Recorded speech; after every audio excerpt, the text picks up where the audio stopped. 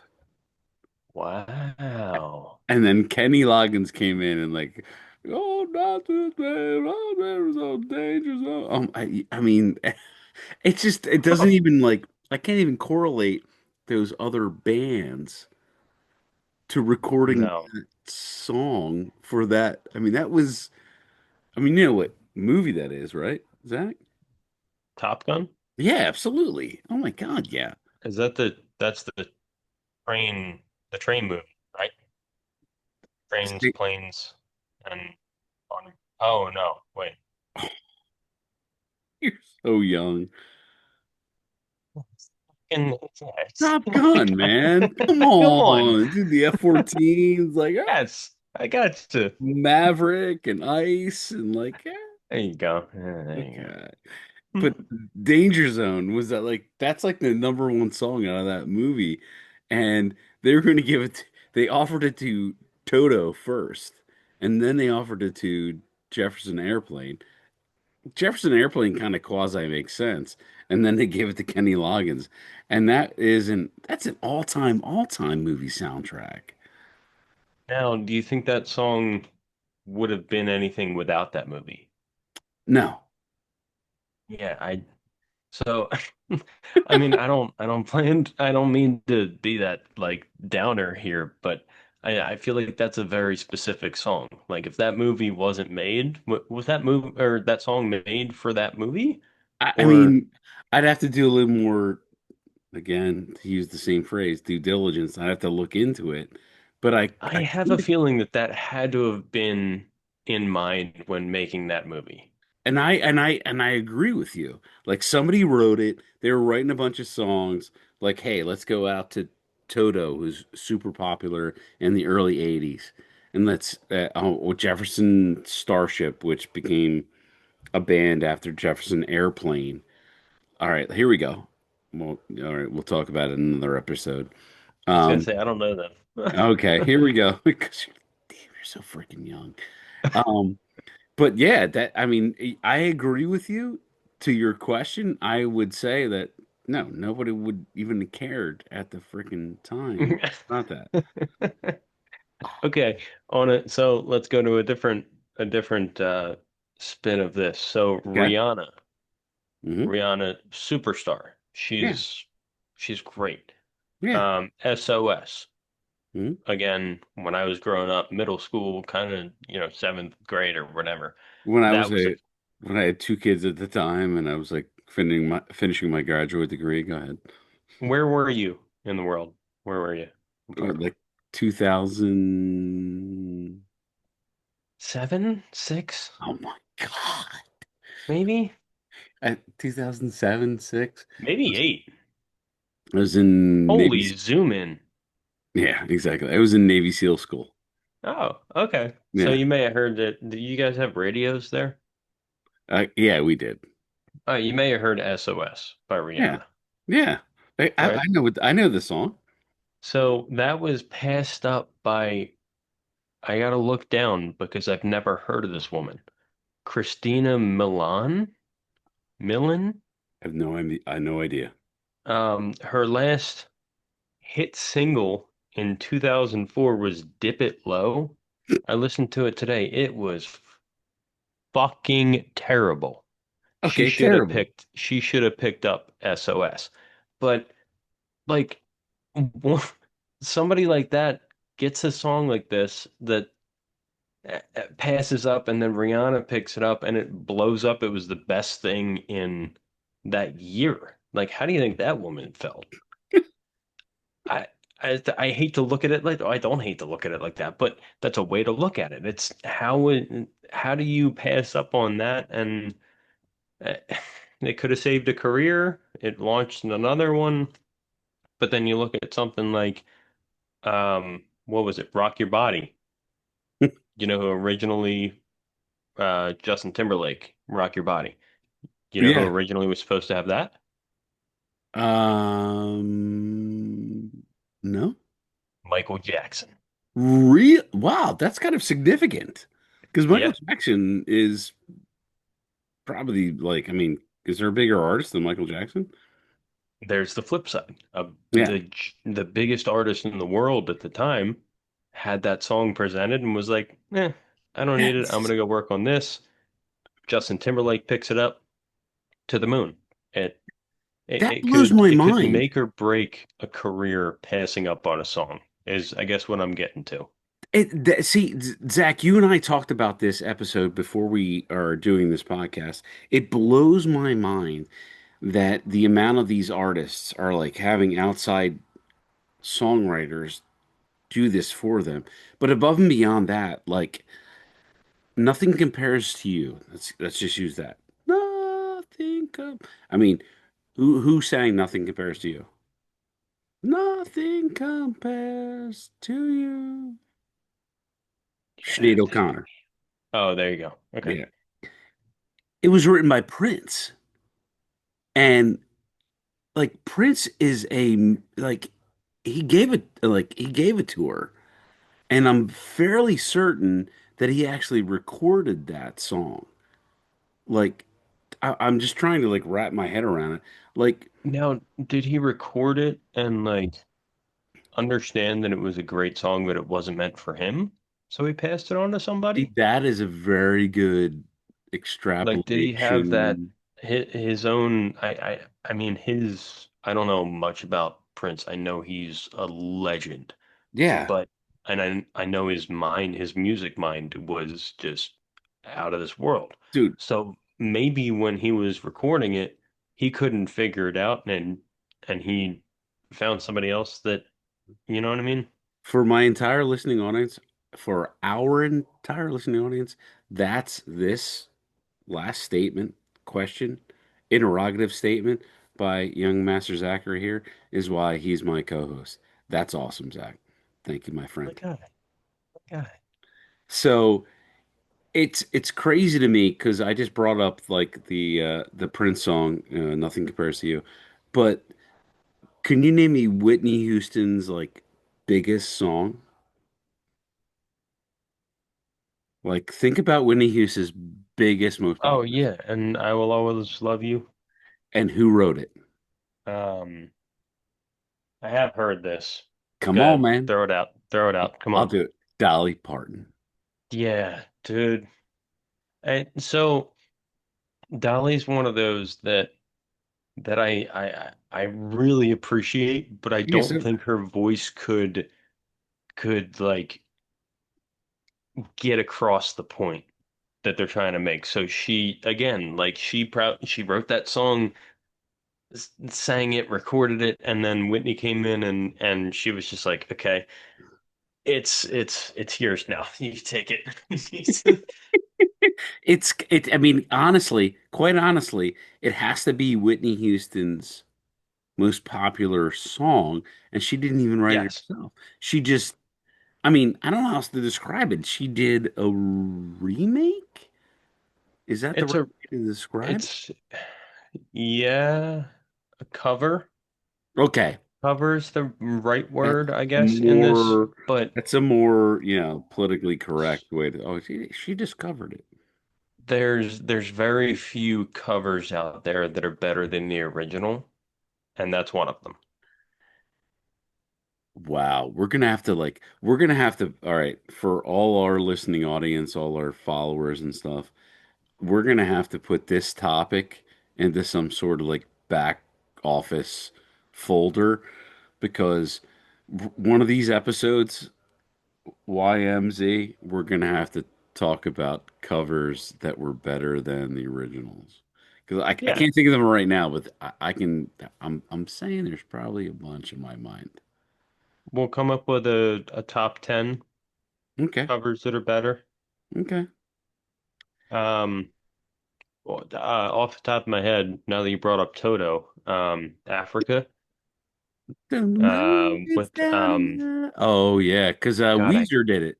Weezer, I hate Weezer, Oh, dude. They I, suck. we're gonna They're have an so episode where you and bad. I are gonna put boxing gloves on, and we're gonna fight each other because I freaking love Weezer. Dude, they're terrible. Dude, That's you their best song, and it's not as good as the it's original. oh my gosh, Zach, that's the next topic of discussion next month is Weezer, and you and I are gonna go back and forth, and we might even like throw things at each other. We struck a nerve, ladies and gentlemen. Oh, you freaking love Weezer. So, all right, I got a weird outside of the box, like completely out of left field, completely changed the topic, sort of like avenue that we're going down here. Um, Songs that like people passed up, like "It's Raining Man." Hallelujah, it's raining man. You know that song, Zach? Yeah, Yeah, man. everybody knows that song. It was offered to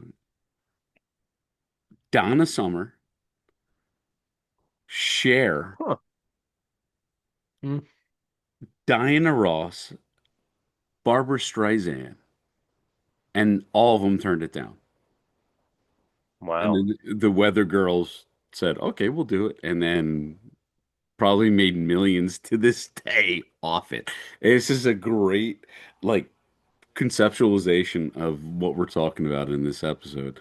Think about that. So it Share. went down the, I mean, I guess it does fit all those in the list. I guess I it know, fits but their, they all went and were like, no, no. I mean, wow.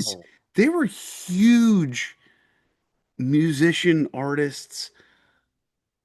I mean, Cher, Donna Summer, Diana Ross, Barbara Streisand, and they all went, no, I'm good. And then all of a sudden, these random ladies were like, oh, here we go.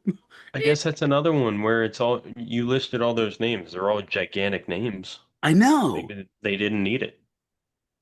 Like it fits Wow. their, maybe it fits their category, but I don't think they needed it. Like when I was looking into this stuff, it was most of these people passed up on it because they were working on something else, Okay. or Look at you be you need to be like like some sort of agent for like musicians or something, man.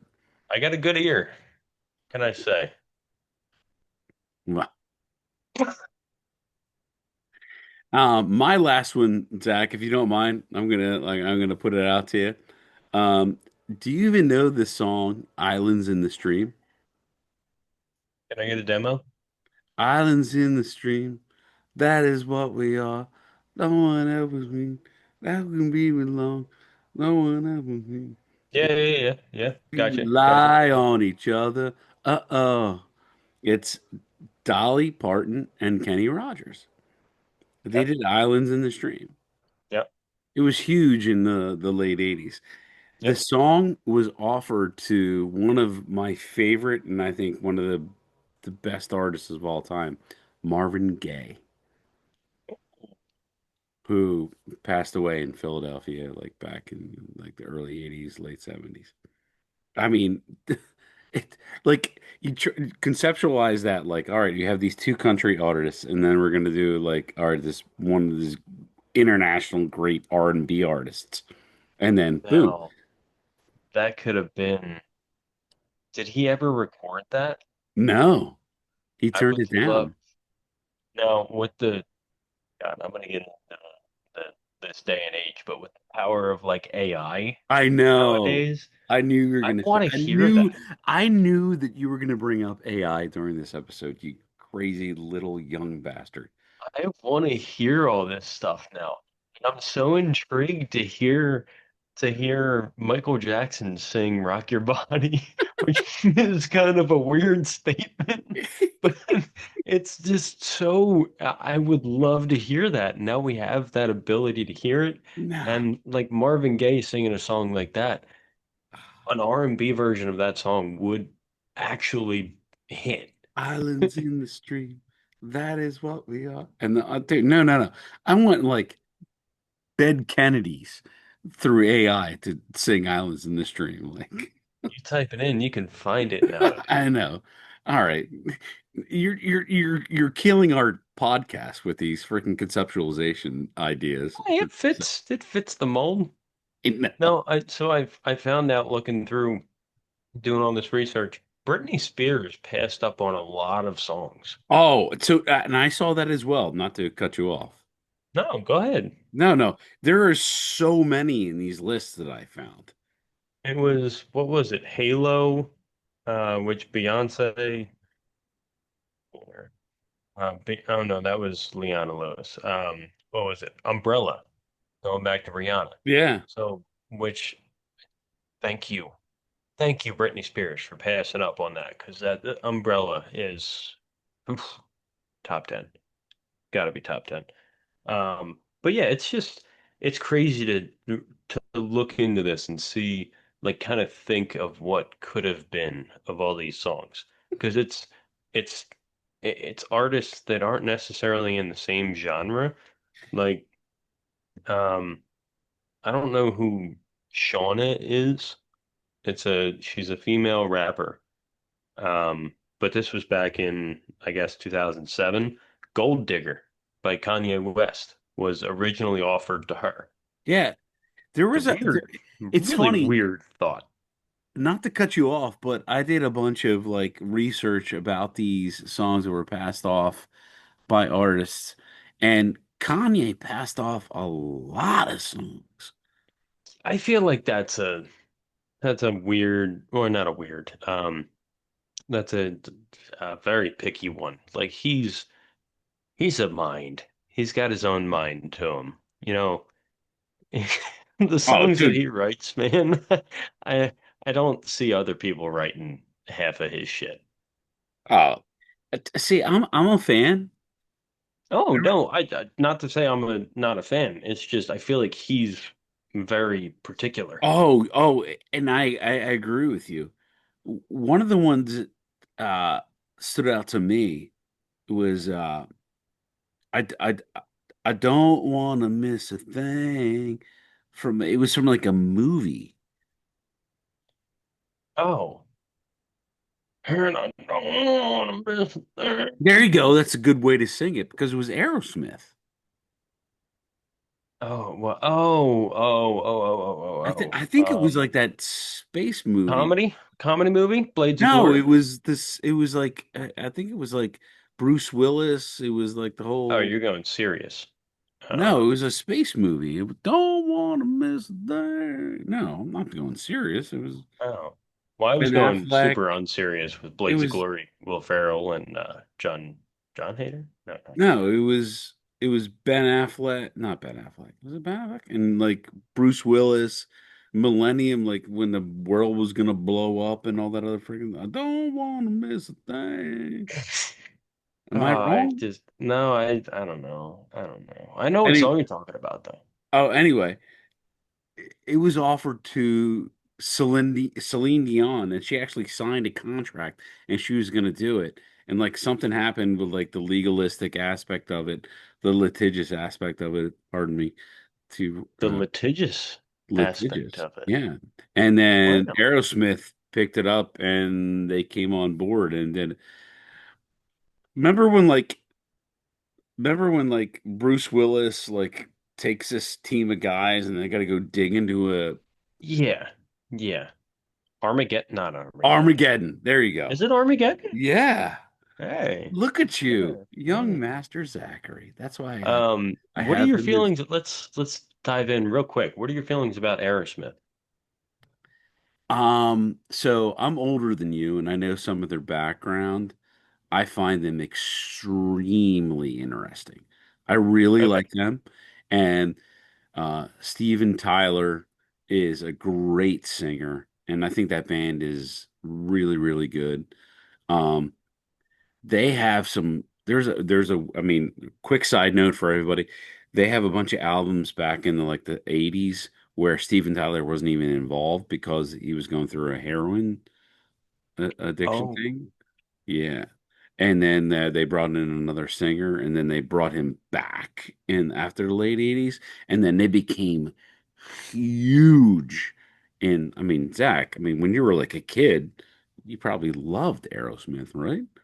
I loved Aerosmith because of what was the roller coaster in Disney? Rock and Roller Coaster. There you go, dumbass. Yeah. Dumbass. Uh, Are you calling me a dumbass? no, me, Oh. myself, and I. Hello. Uh, no, I loved them because of that. My mom liked them, and then eventually it was one of those bands I grew out of. So maybe we need an episode on some Aerosmith here because Dude, I I would. feel like I have a sour taste in my mouth for them, and I need you to reel Oh, me back in. okay. We're gonna do it maybe like next month or a couple of months or because, dude, we go back to the 70s, it's gonna rock your world. They were awesome. I've Like, heard some stories of like he was using an instrument and then like it broke and they kept it in there and like that enhanced the sound of it. So I yeah, exactly. really appreciate the production of it. But I guess Oh, their music I kind of just oh, fell out of. So it is I need you so to reel there. me back in. Oh yeah, yeah, yeah. No, we're gonna do maybe we'll do an episode about specifically about these freaking might think about a more topical discussion about bands specifically because I find some of these histories so interesting and Aerosmith's one of them, The Who is one of them, Led Zeppelin's one of them, Who? like The Who. Oh, sorry. Go Yeah. ahead. Yeah, just like because it's just oh my God. I mean, that's mine, but you can also bring to the table your due diligence about, your generational bands as well. Because when I was a kid, quite honestly, like we just, I just I would take an album from my buddy and put it on my turntable and listen to Aerosmith and listen to freaking Steven Tyler go freaking crazy. And then there was another album and Steven Tyler wasn't even on the damn thing. Like it was freaking crazy. That's really interesting. Yeah. But so at that time, who were some artists that you didn't like? Oh, jeez. Uh, at the time, Or now, you know what? Even better. Now, if you turn on the radio, who are some artists now that you don't like? Or you look at I, Spotify or Amazon Music, I don't know, so I whatever people remember, use. like, quite honestly, like in the 80s, early 80s, when like Madonna came out, I was like, are you freaking kidding me? And she's unbelievably popular, probably a billionaire at this time. Now, do Uh, you still dislike her, or did you grow back into her? it- that is a great topic of discussion because I don't dislike her as much as I did back in the day. Okay. So it grew on you, but you're not a fan. Um, no, I would not describe myself as a fan. I'm not going to go see Madonna at a concert if she came randomly out here on tour. Why not? Okay, you know what? I probably Why would. not? Like, all right, weirdo. Thank you for asking me that. Um, but like, you know what was very strange? All right, here we get to the bottom of things here. I remember like Run DMC coming out in the early 80s. And then I was just like, oh my gosh, these guys sound the same every time. And they did that Aerosmith Walk This Oh, Way. yes. Oh my God, that's a hit. And then Oh, and I was just like, I love Run DMC. It's kind of that. oh, so that flipped you. That flipped you on Run DMC? Is that like collab? All right, can I let everyone know in our listening audience and all our followers? I did like Run DMC a little bit because I was a break dancer in the 80s. What the fuck did you just say? It was a Did you break. back that up with your spin clip? What? I feel like there's so much that we have to learn about you. What is going on? You were a break dancer?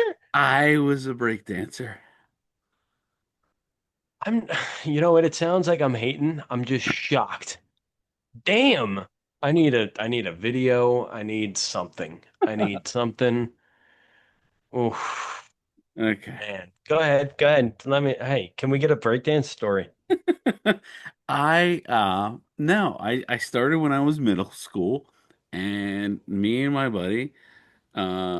buddies, there was a whole bunch of us. One of them was name was Carmen, and we broke dance, I guess is the way to describe it. And we just windmill and all the other stuff. And Run DMC was a huge artist at the time. And then it was like years later than when they got together with Aerosmith, and then like boom, I'm like I don't know. I don't know what else to say. Like I'm a heck of a lot older than you are, you bastard. Wow. So, hey, people, look out. One of these days, we're going to do a live broadcast. Timmy's going to do some breakdancing for us, maybe a spin class. We're going to talk about a little bit. You're not allowed to say The that. doctor's playing, and Spin doctor. dude, we're gonna All right, you're have being a short name for Richard right now. we are gonna have ourselves a day. Damn! I need to see it. I need to see some moves. Yes, sir. I'll do it. Boom shakalaka. All right, Zach, last thoughts. I mean, it's kind of went a little sideways, but in a good way. Um, Great topic, and I want to let the listening audience and our followers know this is Zach's idea. So, Zach, any last thoughts? Because this was very, very good. No, this is a different, another topical. I like Yeah. these conversations because it allows us to kind of go off a little Oh, bit. Like the last 10 minutes or so, we just kind of went off, but it was more fun. like 15 minutes, you bastard. But no, send us some suggestions. We're up to quite a few posted here. So we would hope for some suggestions. We have some ideas, so we're not running out. But you would always help. Um, but yeah, this is a cool one. Send us some songs that you know that were passed up. That would be Please. cool. Yeah. Enlighten us. We'll bring them up on some other episodes. But yeah, thanks, Timmy. This was a good one. Let's give us our final little finishing move here, if you don't mind. And a bam. YMZ. YMZ signing off.